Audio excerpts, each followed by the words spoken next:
December 2023 changed everything. A golfer who said he played for history just signed a $500 million contract. But what he did in the first 72 hours shocked everyone.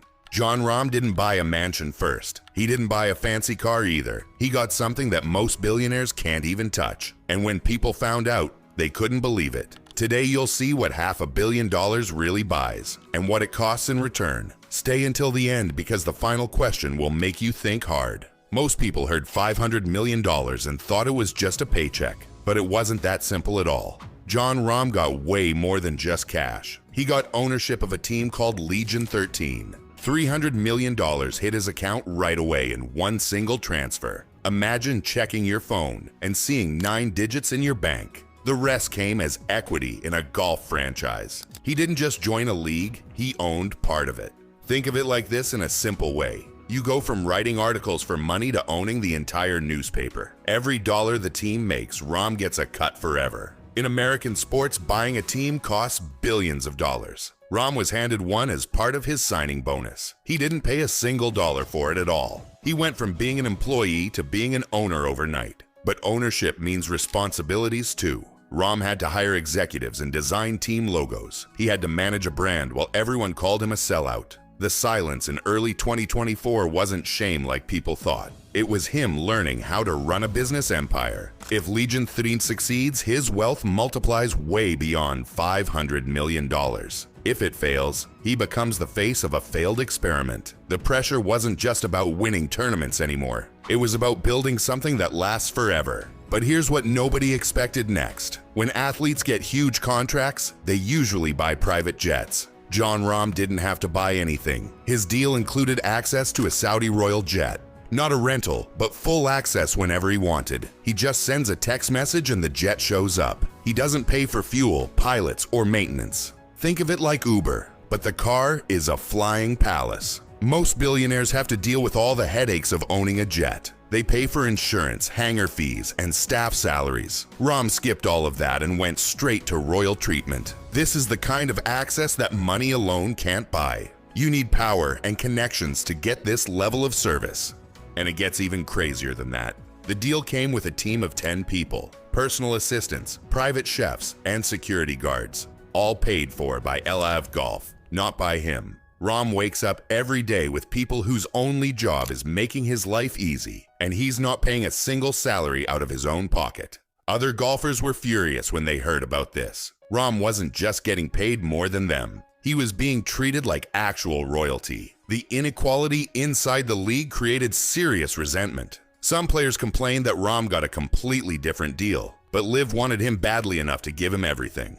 This level of luxury becomes addictive really fast. Once you taste it, going back to normal feels impossible. But flying that high comes with a problem. When you're above everyone else, you can't hear what they're saying below. After getting $500 million, Rahm needed a new home. He lives in Scottsdale, Arizona, where rich people play golf. But now he needed more than just a nice house. He needed a fortress with high walls around it. Because after the deal, people stared at him everywhere. Some whispered, some yelled, and some just hated him. Rahm couldn't even go to the grocery store without feeling eyes on him. He needed a place where his family could feel safe from the backlash. His new property has 14,000 square feet of space, 6 bedrooms, underground garages, and a private gym. And most importantly, it has tall, strong walls. He's a member of the Silver Leaf Club, one of the most exclusive neighborhoods in America. The houses there look like Tuscan castles dropped in the desert. In 2024, the market for $30 million homes suddenly got active in that area. While Rahm keeps his exact address private, insiders noticed major upgrades happening. Inside, he built golf simulators worth more than most cars. He has a trophy room waiting for more wins. He installed a gym that rivals the best fitness centers in the world. But one special room holds his biggest obsession. And it's not golf clubs or trophies at all. The compound isn't just a home for him and his family. It doubles as a headquarters for Legion 13th business meetings. The walls protect him from criticism he doesn't want to hear. Fans argued he was hiding instead of facing the backlash like a man. Rahm argued he was protecting his family from hate they didn't deserve. The debate comes down to whether the fortress is protection or isolation. But inside those walls, one room tells you everything about who he is now. If you want to know how rich someone really is, look at their wrist. Anyone can lease a fancy car with good credit. But the watches Rahm wears can't just be bought. You have to be chosen to get them. Rahm started wearing a Rolex Sky Dweller in white gold. It's a traveler's watch perfect for someone who hops continents on a royal jet. Then he got the Rolex Daytona Le Mans edition. This watch was made for the 100th anniversary of a famous race. There's no waiting list because it's only given to special people. Rolex doesn't sell these to just anyone who walks in with money. They give them to VIP clients they want to keep happy. Wearing a $250,000 watch while practicing golf is a power move. It says, "I'm not like you anymore," without saying a word. He also wears factory-set Rolexes covered in diamonds. These don't appear on any website or in any store. You have to know someone at the top to even see them. The watches are installed with precious gems straight from the factory in Geneva. You can't order these online or find them in a catalog. Rahm's watch collection is now worth more than most people's houses. If he keeps collecting, his vault becomes a private museum. If he ever sells, it signals financial trouble because these watches hold value.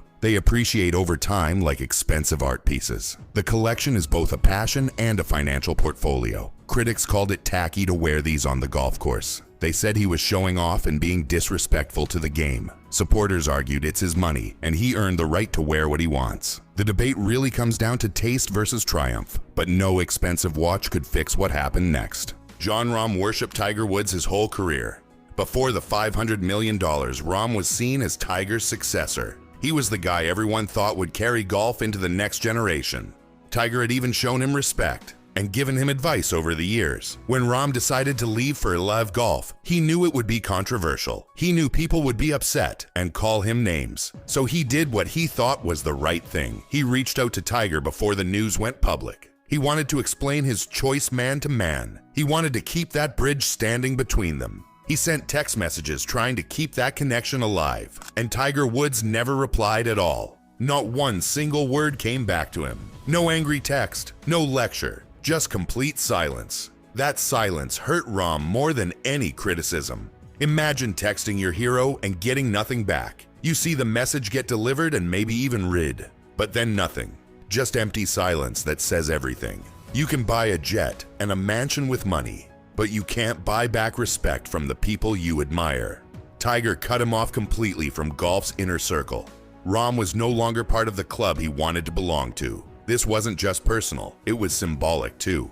It meant he was erased from golf's history in the eyes of legends, and that loss changed something inside Rahm. You can sit in a private jet surrounded by people paid to say yes. You can wear a $250,000 watch on your wrist, but your phone never rings with the one name you actually care about. If Tiger ever responds, it could repair some of Rahm's reputation. If he never does, Rahm's legacy will always carry that stain. The silence is permanent damage to his place in golf history. Some argued Tiger was being petty and protecting an old system. Others said he was defending the integrity of the sport he built. The debate is whether silence is a moral stand or just pettiness. But while losing respect, he was winning on the course. Sort of. Jon Rahm had a strong 2025 season overall. He finished in the top 10 over and over again. He was consistent, focused, and played like a machine. At the end, he was crowned LIV Golf's individual champion. He stood on the podium with confetti falling around him. He got $18 million more on top of everything else. But here's the weird part that made everyone uncomfortable. He didn't actually win a single tournament that year. Not one.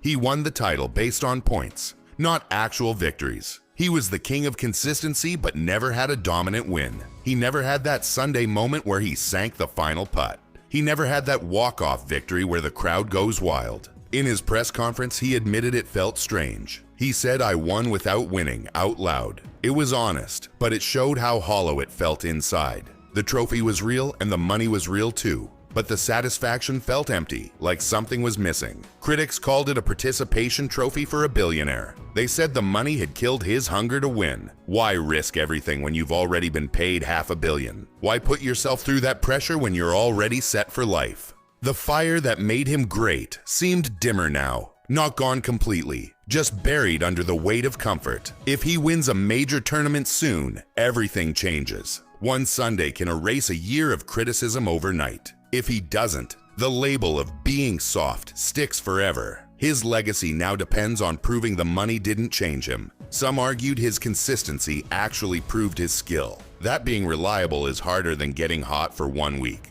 Others said he was coasting on comfort and security, that he lost the edge that made him special in the first place. The debate comes down to whether money kills hunger or just changes priorities. Let's be honest about what $500 million really bought him. Jon Rahm is set for life, and so are his grandkids. His great-grandchildren will never have to work a day. He travels like a king and lives in a fortress. He owns a franchise that will pay him forever. But he also bought something else he didn't expect: loneliness. It's a beautiful kind of loneliness with gold and comfort. But the legends don't text back anymore. The crowds aren't as loud as they used to be, and the victories feel more like business deals now. Tiger Woods ghosted him completely. The respect from golf's history is gone. The trophy he won felt empty inside. He got the money, the jet, the watches, and the title. But he lost the one thing money can't buy back: respect. The cage he lives in now is made of gold. It's lined with velvet and catered by Michelin star chefs. But it's still a cage that makes the world feel smaller. The cage isn't locked from the outside though. Rahm chose this and walked in willingly. He can walk out anytime he wants to. The question is whether he regrets the choice he made. Whether late at night when everyone goes home, he wonders if it was worth it. If Rahm finds peace with his decision, the cage becomes a sanctuary. If he doesn't, it becomes a prison made of his own choices. The mental game he's playing now is harder than any tournament. Most people would take $500 million if someone offered it. But the real question isn't about the money at all. It's about what you'd lose, and if you could live with it.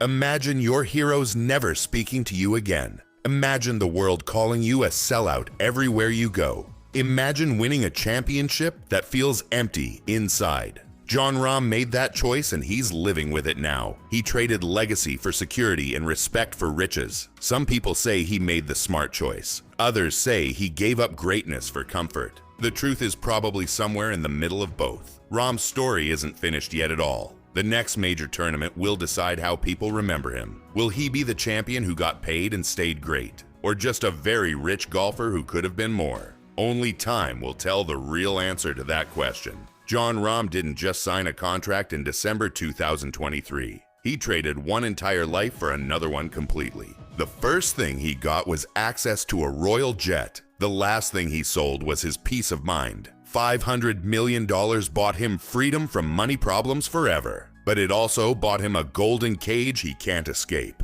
The legends won't call. The crowds are quieter now. And the wins feel different than they used to feel.